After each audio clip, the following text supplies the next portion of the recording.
All right, we're going to go ahead and get started. Believe more people might be trickling in, but that's okay. Huge turnout. I am honored and privileged to be sharing this space with you all. Such an exciting time to be here and to have your attention and your engagement. I truly appreciate it. It's not lost on me that you could have chosen any session and you chose this one. So I hope that you get a lot out of it, and I hope that you feel empowered and you feel ready to sort of take on the world after we're done here. Thank you so much.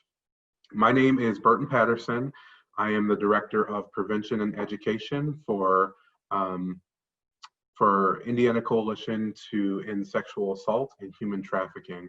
I do a host of work across the state of Indiana. I work with college students, high school students, surrounding healthy masculinity, rape culture, bystander intervention, truly trying to educate folks about how we can work together to sort of change this culture. We know that it's going to take a lot of work, and it's going to take a lot of us working together to do it. So super excited about the work that I do. A little bit about me before I get started.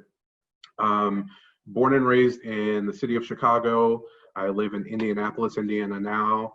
I have a former background in social work. I was a counselor and a mental health worker in the mental health and addiction field. I did that for several years, and that work sort of led me to do more prevention work, which I currently do now. And I've been doing prevention work for about 5 years now in the state of Indiana, and truly enjoying what I'm doing, traveling around the state and having these fun conversations with folks. So today, this session is the first of 4 sessions in a series of creating a culture of care.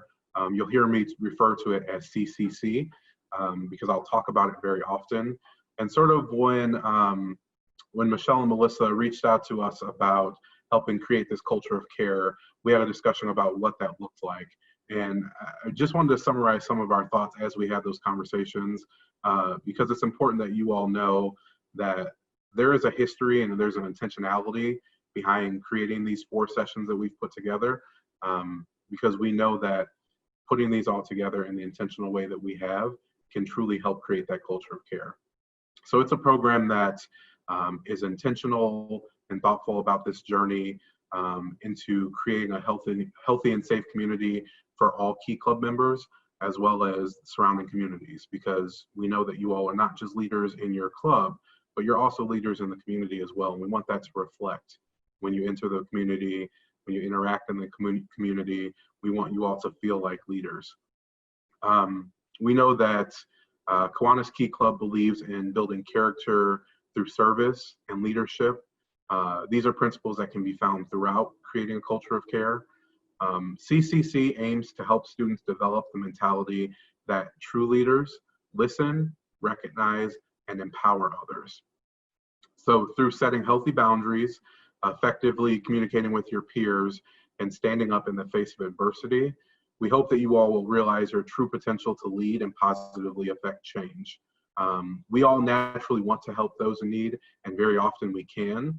So CCC is sort of this initiative seeking to encourage our natural kindness and helpfulness by providing you all with the tools necessary to assist those who may need our help. A few things about today.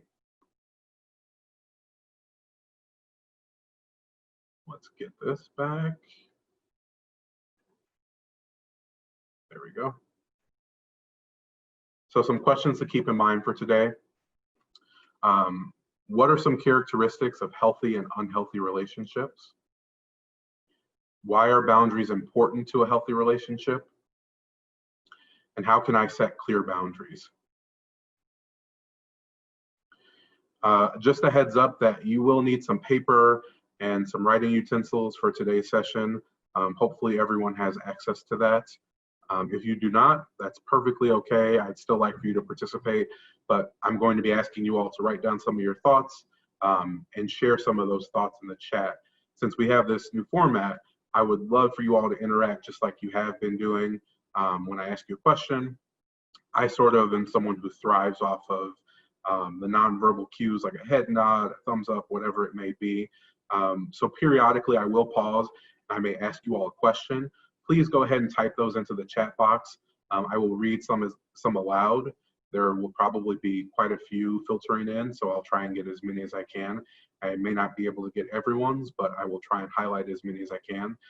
My hope is that even though we are virtual for this, we can keep you all engaged as possible, knowing that many of the activities and many of the workshops that we were going to do are best suited to be in the same physical space. But since we have this situation currently, we're going to do the most with what we have, and we're going to make sure that the show goes on. So hopefully you all stay engaged, and you can stay connected through the chat box, responding and telling me what you feel about certain things. Okay.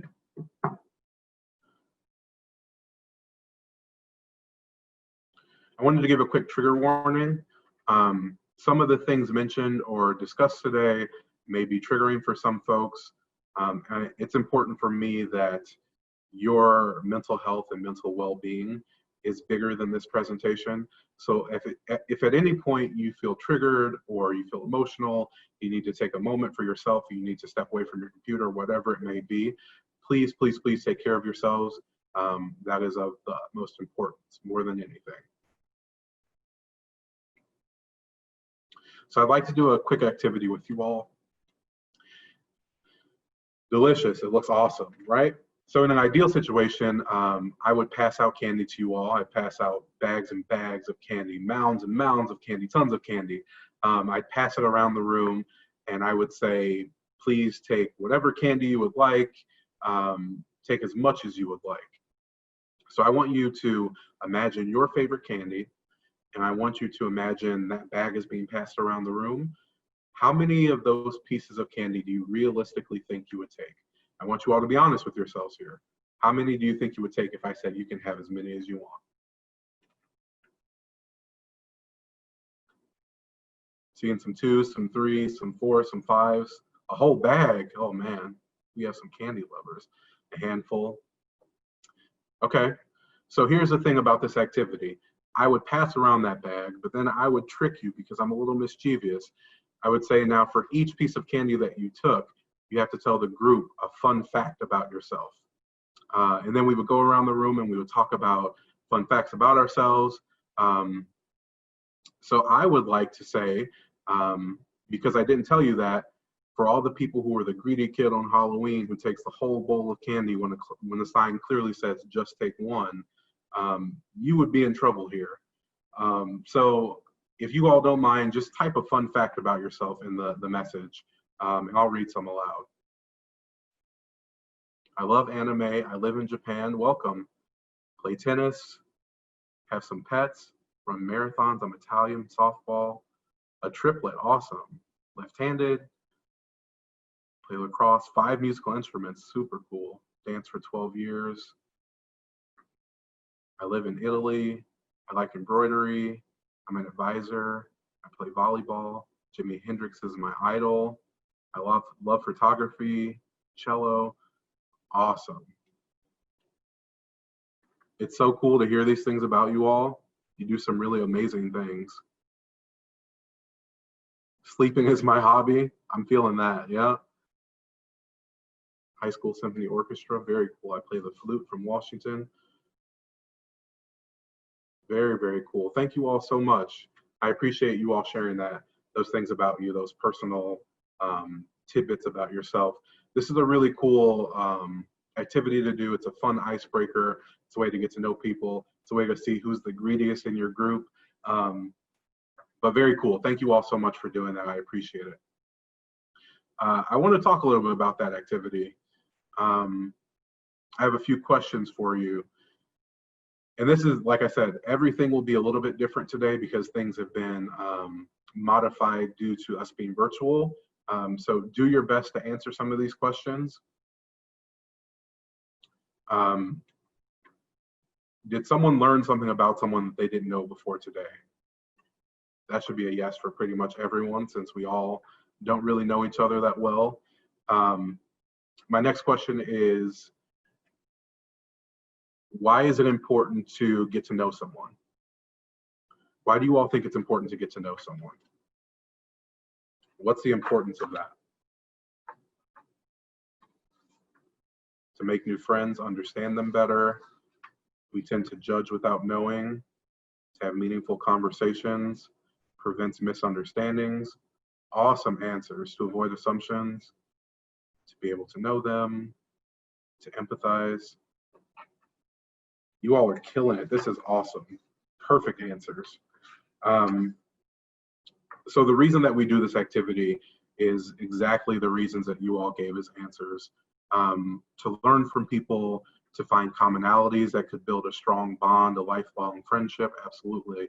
But it also cuts down, like a few people have said, on stereotypes, on prejudice, on personal biases. If you take the time to get to know someone, it can take away a lot of those things that really oppress a lot of people within our society. And getting to know someone can be a very, very simple step of just asking them a simple question, asking them what they like or what they want to do.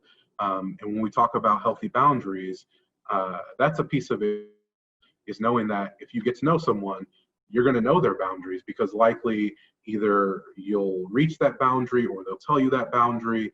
And it takes getting to know someone to figure out truly what that's about. So awesome answers. I love them. Just makes me wish that I was there in person with you all even more. Very, very cool answers.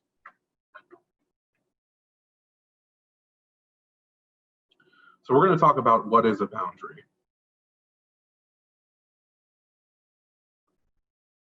Here.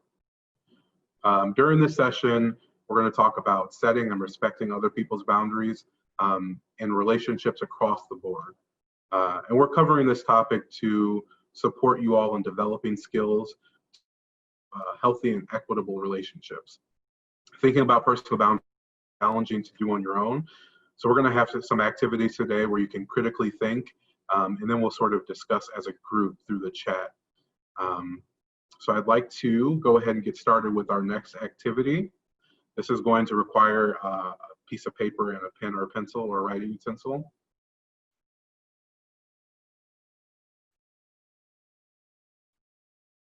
I want you to take a few minutes to write down on a piece of paper what boundaries mean to you. Go ahead and take a few minutes and just write down, what do boundaries mean to you?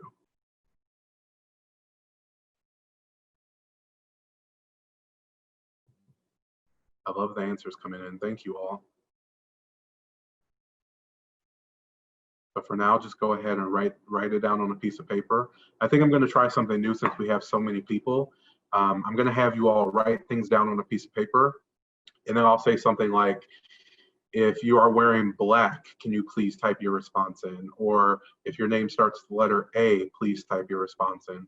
I'll try and think of some clever things that that folks are doing. A couple more minutes to write down what boundaries mean to you.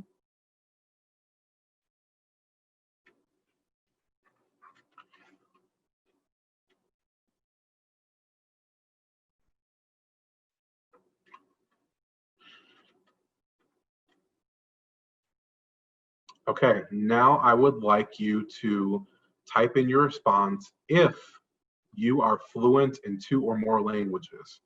If you are fluent in 2 or more languages, please write your response. Awesome. A lot of multilingual folks, I love it.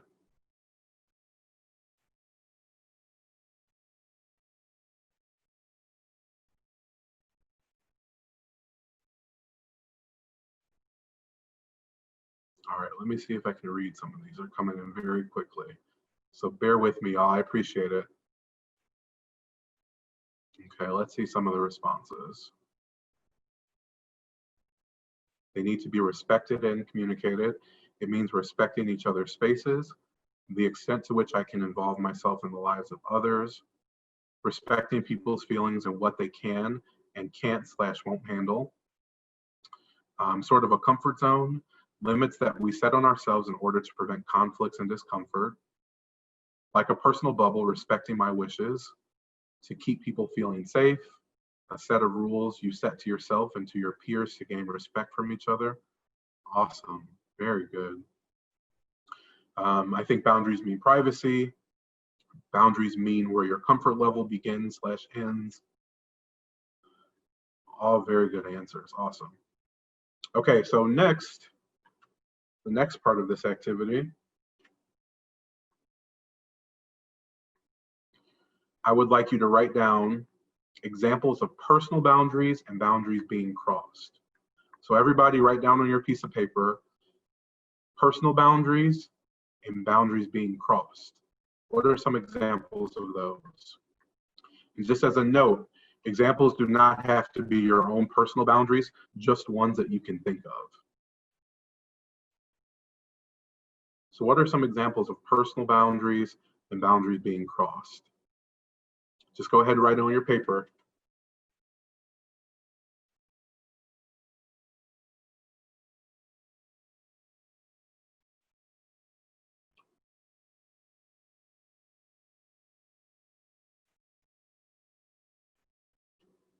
Personal boundaries and boundaries being crossed.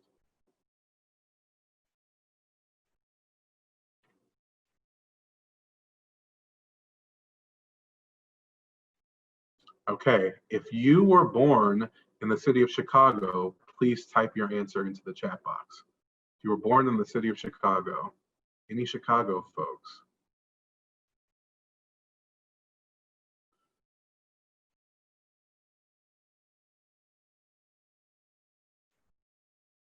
Yeah, Chicago. Personal boundaries, noise levels, physical boundary, not being made to feel uncomfortable. Awesome. Topics that can be talked about, okay. Eating too much. When you ask too much questions, it's crossing a boundary, okay. A friend lying to you and abusing your trust. Personal boundaries can be talking about traumatic events, family situation, etc. Racial jokes being made by friends, despite expressing, sorry, I missed the last part of that.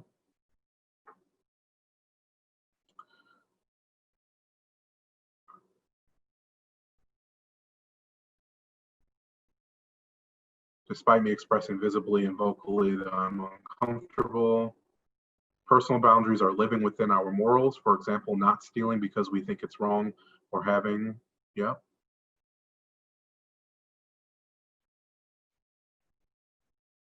Boundaries being crossed can be not giving someone their personal space, yeah, or pushing a topic that the other person obviously doesn't want to talk about.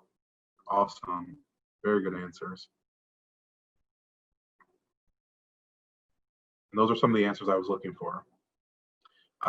So we would, if we were there in person, we would do this on a whiteboard or a sheet of paper.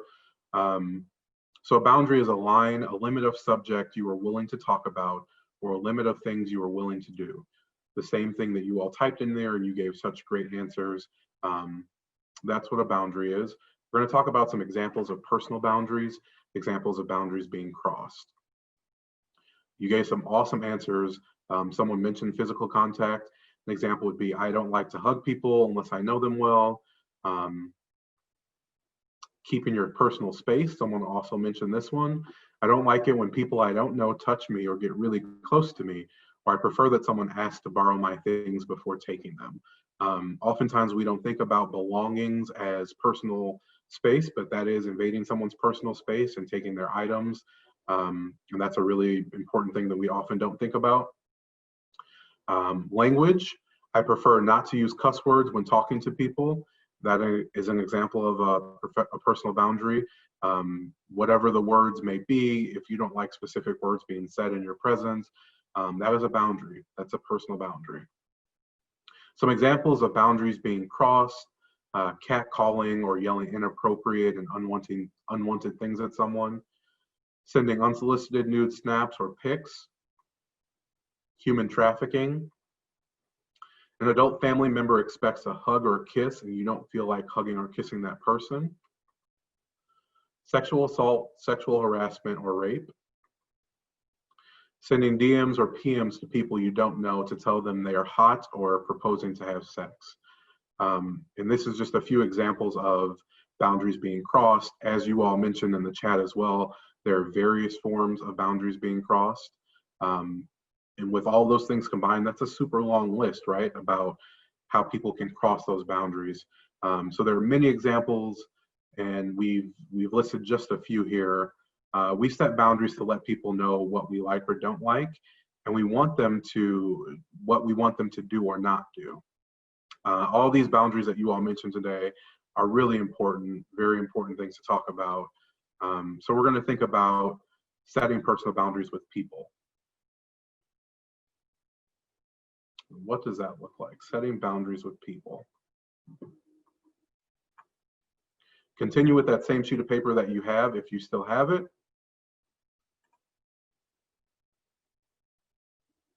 This time, you are going to get to decide how to handle a specific situation. We're going to read a scenario, and I want you to jot down on a piece of paper how you would have responded in that scenario. So take a few minutes to read the scenarios and write down your responses, and then we'll share out after a few minutes like we've been doing. Wait for me to give you the prompt before you start sharing your answers in the text box, and then we'll go from there.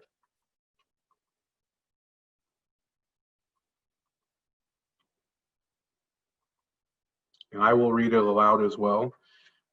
Chris and Jesse are one of the first couples in 8th grade. Chris loves that everyone knows they're a couple and always holds Jesse's hand in the hallway or puts her arm around Jesse. Jesse really likes Chris, but has never really been a physical person and doesn't like the public touching. The next time Chris sees Jesse at school, she wraps her arm around Jesse's waist, gives a gentle squeeze, and says hi. Jesse, embarrassed, says, "You don't have to do that every time we see each other." Chris pulls back immediately, says fine, and walks away. Now on your piece of paper, I want you to write down, how do you think Chris handled this situation? What could Chris have done differently? How do you think Chris handled this situation? What could Chris have done differently? Go ahead and write that down on your piece of paper.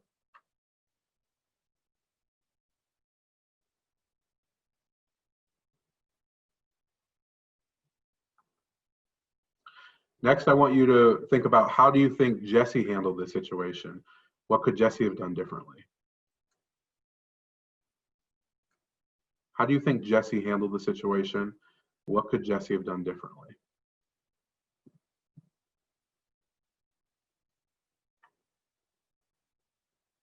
All right, I haven't given you all a prompt yet. I love the answers, but I haven't given you a prompt to share.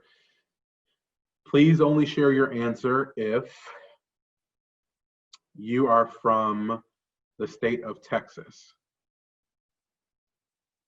If you are from the state of Texas, please share your response in the chat box. Chris could have taken the time to ask Jesse why and set some boundaries. Yep. I think Chris could have handled it less hostile. He could have shown more empathy for her. Chris really wasn't understanding. They could have asked why or why not. Absolutely. Chris shouldn't have left away, rather should have expressed himself better. Great that Jesse admitted her discomfort, but she might seem a bit cold with her tone. Okay. Jesse should have communicated why they didn't like physical contact. She could have, but it's not necessary all the time. Okay. Trying to keep up with y'all. Chris shouldn't have left away, rather should have expressed himself. Chris is unaware of different types of affection. I think that Jesse should have told her boundaries earlier in the relationship and Chris should have apologized. Okay. Chris didn't respect a clear boundary being set. He should have taken time to empathize. He made it seem like a personal issue he had with Jesse rather than just an overall issue he has with physical contact. He could have explained a bit more. I don't think Chris handled the situation very well. He could have been more gentle and considerate. Jesse should have communicated why instead of sounding so harsh. Jesse needs to be more assertive, have a private convo instead of in front of everyone. Some very good answers to that. Thank you all. And as you all expressed, Both people could have handled the situation a little bit differently. I really like the answer about Chris, that he could have been more compassionate, more gentle, that Chris could have paid attention to those boundaries a little bit more. They could have had a conversation earlier in the relationship about boundaries. They could have communicated why they don't like the physical affection. Although, like I said, that's not always a necessary thing to do. You don't always have to explain your boundaries. It is helpful many times to communicate that, but you don't always have to explain why you put a certain boundary in place. Very well done. I would like to move to the next scenario. Awesome answers. Thank you all so much for participating. You're awesome. Okay, Alex and Sam. Alex and Sam spend a lot of time together now that they're a couple. When they find some private time alone, they like to kiss a lot. Sam really wants to do something more. And so the next time they're alone together, Sam tries to pull up Alex's shirt. Alex pulls it back down and says no, but keeps kissing Sam. Sam tries again, and Alex says, Sam, no. Sam remembers seeing in a movie that if you keep trying, sometimes the other person gives in. So Sam tries again. Alex pushes them off, stops kissing Sam, and says, I'm going home, and then leaves.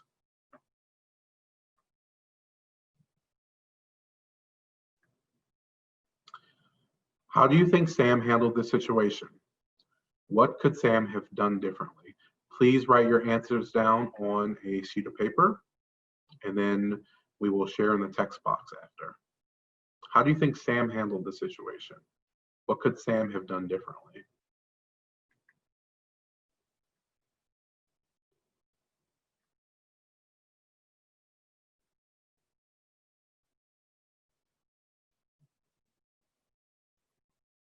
Same question for Alex. How do you think Alex handled this situation? What could Alex have done differently?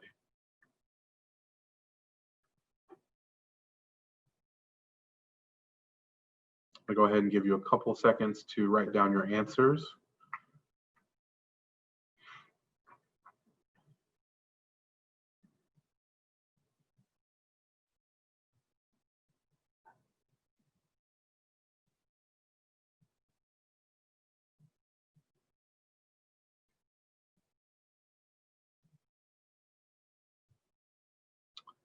Okay, please share your answers in the text box if you play at least 2 musical instruments.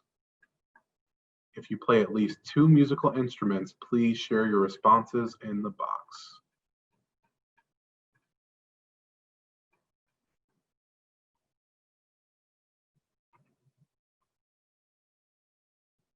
All right, let me catch up with you all.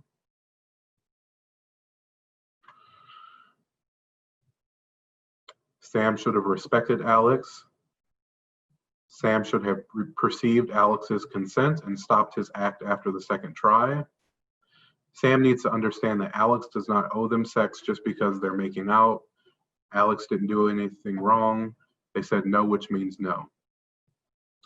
Sam should have respected Alex's boundaries when Alex first said no. Very good. Sam was extremely pushy and should have established consent before trying anything further, and Alex did everything perfectly. I'm surprised I gave Sam so many opportunities. That's a really great answer. Sam was very pushy in the situation, certainly should have established consent before trying anything further, and Alex handled it perfectly. They continued to give Sam more chances after Sam just completely refused to adhere to listening to consent. Very good answer. Sam handled the situation really poorly. The fact that he saw it in a movie shows how much society has normalized sexual assault and rape culture. Sam needs to understand that no means no. That's a really perfect answer, and that actually leads to the discussion portion of this.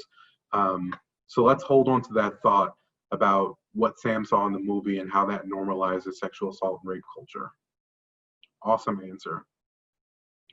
Sam could have respected Alex's boundaries. Sam handled it very poorly. He should have respected her. Sam could have stopped when Alex said no. Awesome, awesome comments. Sam handled the situation poorly. Sam could have and should have stopped trying after the first time. Alex reacted appropriately, but could have explicitly said, I don't feel comfortable with doing that for clarity. Sam clearly did not listen to Alex when he said no, but should have listened. Awesome, thank you all so much for sharing. Also, a lot of people who play multiple instruments, really cool. So part of the discussion of this scenario is Sam seeing this in a movie and the role that media plays in normalizing sexual assault and sexual violence. I think it's important that we acknowledge that. It's a part of the conversation that we will have moving forward in the next couple of sessions, especially when we get to the third session of bystander intervention. We will talk more about the role of media. But one of the reasons why it's intentionally put into the scenario is because oftentimes people have that thought process. I think we very much live in a society where no doesn't always mean no. Oftentimes, no means try a little bit harder. And we receive that message oftentimes from social media, but also sometimes we receive it from our peers, or we may receive it from different scenarios. It's important to know that no is always no, that you always have to have that affirmative consent before anything happens. It's important that we think about that.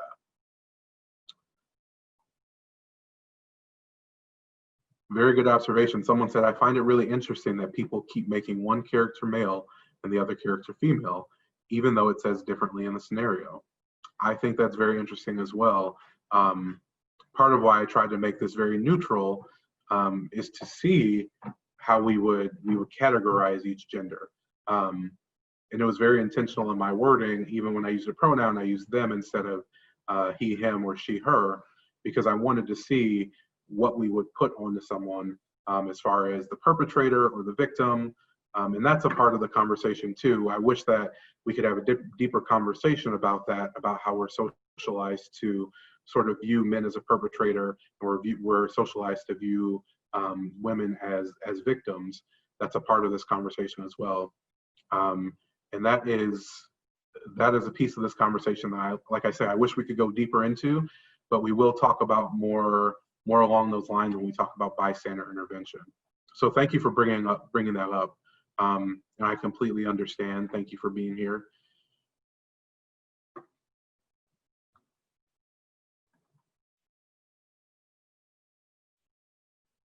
So why the culture of care is important. This is the first of the 4 sessions that we will have.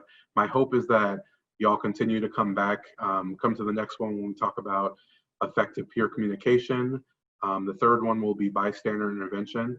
And the last one will actually be train the trainer session, so that after we go through all of these sessions, you feel comfortable enough and you feel equipped with the tools that you can bring this program back to your own club, and you can become a facilitator as well. That's the hope. The hope is that y'all really like this, you want to bring this back, you want this message to go back to your club, and that together we can work on building that culture of care, and y'all can show how you care about each other in these ways. So on today's session, we know that everybody has their own set of personal boundaries. It's going to be different for everyone. It's important that we always respect other people's boundaries and that we can set our own boundaries as well. Oftentimes, like I said, we get mixed messages from the media that make it seem okay to disrespect people's boundaries, or that our own boundaries are not important. We also know that it may be hard to set boundaries with someone who has more power because they are older, or they have more money, or they're physically bigger, or they're more popular at school, whatever it may be. But it's never okay to disrespect someone else's boundaries or to have yours disrespected. And that's one of the main messages that I hope you all take away from today. Please, please, please respect other people's boundaries, and please don't let others push past your boundaries. It's important that we keep all of those in place, and it's important that we model that behavior for other people, because I think that's how we start by building the culture of care. So awesome job today, you all. I'm so happy that you were able to attend. I'm happy that we had this many attendees. I'm sorry if I wasn't able to read everyone's comments. Awesome comments. I love some of the things that you all are saying. I want to keep the momentum going. So hopefully make sure that you are back for the next session. Session 2, I believe, starts at 3:30 possibly. And it will be effective peer communication, the importance of peer communication when we're building healthy relationships. Thank you all so much for being here. And that is the end of the session today. Thank you all. I appreciate your time, and I appreciate sharing this space with you.